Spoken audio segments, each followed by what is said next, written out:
Welcome back to my channel Tech Gitter Official. In today's video, we will learn how to fix the issue when Google Chrome is using too much RAM.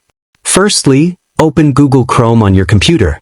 After that, click on the three dots at the top right corner and then click on Settings. Once the Settings page opens, click on Performance. Here, under the Memory section, you will see an option called Memory Saver. Turn on this option. Memory Saver helps Chrome reduce RAM usage by automatically suspending inactive tabs, which instantly frees up memory. Next, go back to Settings and click on Extensions. Now carefully check all the installed extensions. Keep only the extensions that you actually use, because unnecessary extensions continue running in the background and consume a lot of RAM. Remove or disable the extensions that you don't need to improve performance further.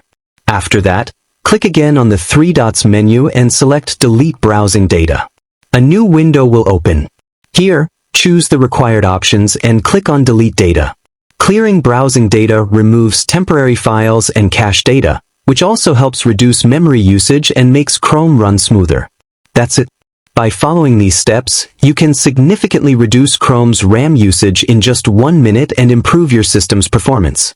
Thanks for watching. If this tutorial was helpful, make sure to like, comment, and subscribe to Tech Gitter Official.